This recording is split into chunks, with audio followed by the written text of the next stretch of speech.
Aquí voy a hacer un paréntesis sumamente importante que tiene que ver con esa calidad de lo que estamos haciendo y si lo estamos haciendo correctamente. Como el ser humano es nuestra principal fuente de información en métodos de investigación social, hay que tener extremo cuidado en cómo vamos a abordar a esa persona y el respeto ante todo. Las casas académicas como la Universidad de Costa Rica tienen una comisión encargada de valorar las investigaciones que trabajan con sujetos humanos. A pesar de que no tengamos interferencia física, podemos hacer intervenciones psicológicas que tienen consecuencias sobre las personas que nos hacen este gran favor de regalarnos su tiempo para darnos datos que nosotros podamos convertir en información científica. Entonces, los comités éticos de las universidades tienen que controlar que lo que estamos haciendo esté bien hecho. Para esto se aplican formularios, protocolos de consentimiento informado. Entonces, imaginen que ustedes van a llegar donde un informante, un entrevistado, y le pueden preguntar, ¿es usted hombre o mujer? ¿Tiene actividades ilegales? ¿Cómo se lleva con su vecino? Y cada una de esas preguntas va a tener un contexto ético. Así que es un derecho de nuestros entrevistados, de nuestros participantes, el pasar por un proceso de consentimiento previo, libre e informado. Son bases éticas clásicas de no hacer daño y tratar de hacer el bien la mayor cantidad de veces posible y a la mayor cantidad de personas posible.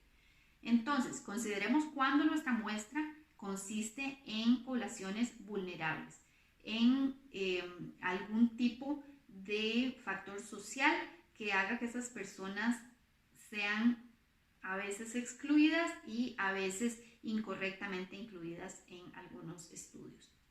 Podemos estar trabajando con temas sensibles, como fuera el tráfico ilegal de especies, la cacería, el consumo de carne silvestre, también la extracción maderera, la extracción minera. Todos esos temas ambientales que puedan ser de nuestro interés van a ser ilegales y por tanto pudieran acarrear consecuencias a nuestros informantes y nosotros ante nada como investigadores vamos a tener que respetar el derecho de esas personas de decir que no quieren salir en nuestras fotografías, que no quieren que tomemos datos sobre ellos, que no quieren responder nuestras preguntas.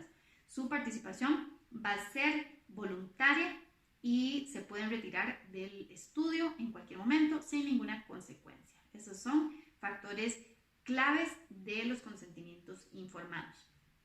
Ese documento como tal, el consentimiento informado, va a tener varias secciones. Por un lado, va a tener una sección de confidencialidad. Vamos a tener que definir si el estudio va a mantener a la persona como anónima o confidencial para revisar que son diferentes aspectos.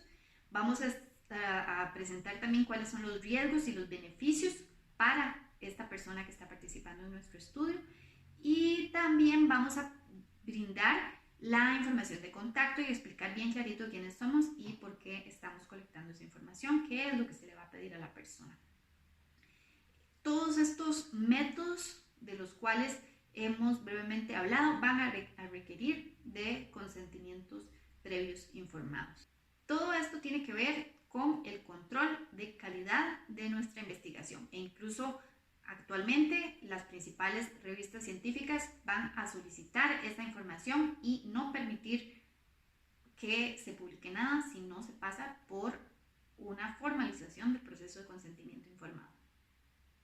Y bueno, hemos llegado a un aspecto crucial del cual rara vez se conversa en cuanto a metodologías de investigación social, la validación de mediciones, un aspecto sin el cual estaríamos realmente siendo ineficientes y perdiendo realmente el punto de una buena ciencia. Necesitamos que nuestros instrumentos de colecta de datos estén calibrados, igual que un vernier, igual que una bureta.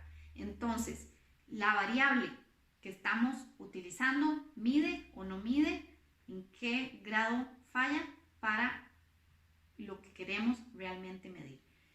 Y hemos visto en este menú de métodos diferentes instrumentos. Están las guías de observación, están los cuadernos de notas, están las guías de entrevista, los cuestionarios, las guías del facilitador, las guías del analista, formularios de diferentes tipos, vamos a tener fotografías, vamos a tener muchísimas grabaciones. Entonces, ¿cómo vamos a saber si estamos midiendo correctamente nuestras variables? Les recomiendo esta lectura de Adcock y Collier, fundamental para la validación de mediciones y que trasciende disciplinas. Así como en métodos de investigación social vamos a pasar por el proceso de abstracciones a datos concretos, en ciencias biológicas, en ciencias naturales, tenemos exactamente el mismo esfuerzo. Cuando estamos valorando un índice de salud ambiental, por ejemplo, tenemos que ver todos esos conceptos, cómo los vamos a sistematizar, qué es salud ambiental, cómo lo vamos a medir, con qué indicadores para llegar a algo concreto, y seremos muy cuidadosos en el proceso. ¿Cómo pasaremos ese mundo de lo abstracto a algo concreto y manejable? Cuando estamos trabajando con información social, vamos a verlo desde como un concepto, como una percepción de riesgo, por ejemplo. Vamos a lograr transformarlo en ítems de un cuestionario que nos van a permitir, a través de un índice, en una entrevista semiestructurada o estructurada, contar con valores que podamos manipular para ver esas relaciones entre variables, esos cambios con el tiempo, esos casos de estudio, esos experimentos. Vamos a ver primero la validez de contenido. El concepto que queramos medir, vamos a tener que ponerlo en palabras y sistematizarlo para describir en qué consiste. Y nuestros indicadores tienen que responder a ese contenido. No es correcto si mi contenido, mi concepto tiene una definición y mi indicador, por la manera en la que lo diseñé, se sale y choca con otros conceptos, entonces no es coherente con el concepto original.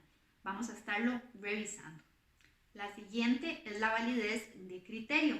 Allí ya vamos a contar con datos empíricos. Vamos a tener valores, vamos a tener respuestas que nos permitan ver si estos indicadores, esta manera en la cual hicimos la observación, la entrevista, el análisis de contenido sobre un concepto que ya vimos la validez de contenido, pero ahora necesitamos ver que no se traslape con otras medidas. Entonces, la validez de criterio es el opuesto de la validez discriminante. Entonces, vamos a tener que separar criterios muy parecidos, pero que posiblemente sean diferentes dimensiones de un mismo concepto, y tengamos que separarlas para que tengan lógica y funcionen dentro de los esquemas conceptuales que tenemos.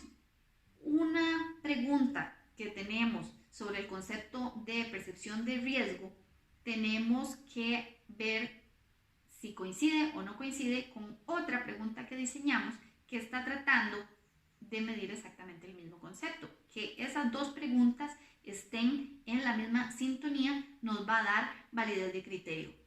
El caso contrario, si tenemos una pregunta que creemos que es percepción de riesgo y otra que también creemos que es percepción de riesgo y no coinciden en sus respuestas, probablemente están midiendo cosas diferentes. La que sigue es la validez del constructo.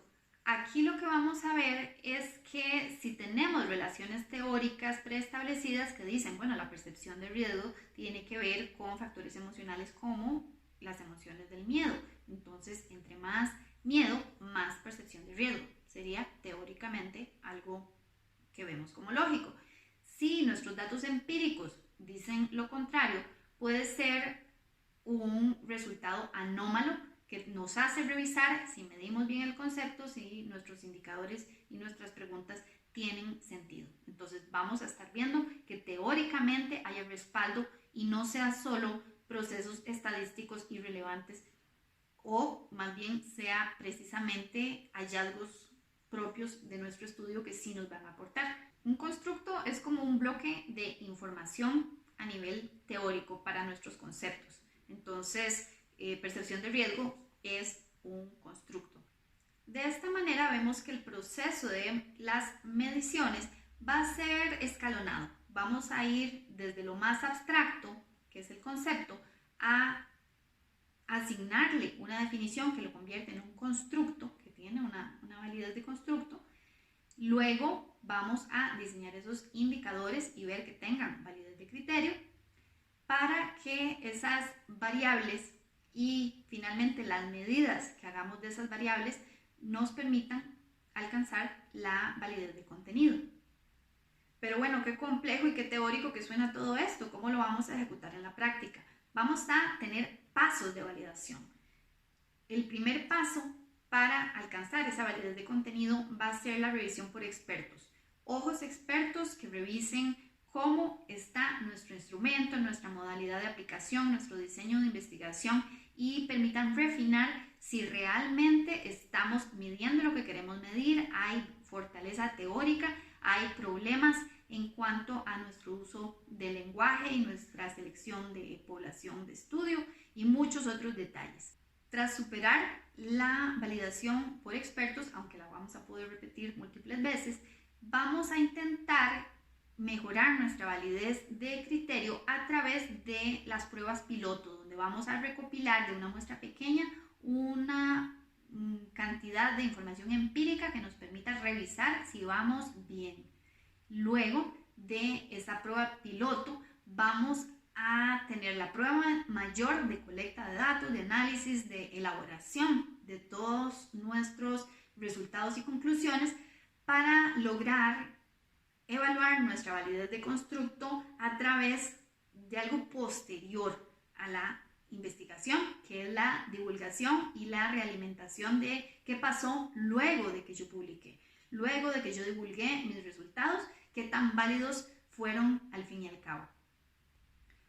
Un paso más, no terminan los pasos, son muchísimos, para tener una validez de mediciones realmente bien hecha es evaluar la confiabilidad, la consistencia interna de nuestras mediciones, puesto que cuando utilizamos escalas e índices para acercarnos a medir las abstracciones, pues hay que fortalecer que la respuesta sea consistente. Esto lo vamos a hacer también a través de esa prueba piloto que efectuamos, donde para los estudios cuantitativos utilizamos estadísticas de confiabilidad como el alfa de Cronbach o también análisis de componentes principales que nos muestran cómo se agrupan nuestras respuestas y entonces qué tan consistentes son nuestros participantes a la hora de responder con lógica y teoría de fondo.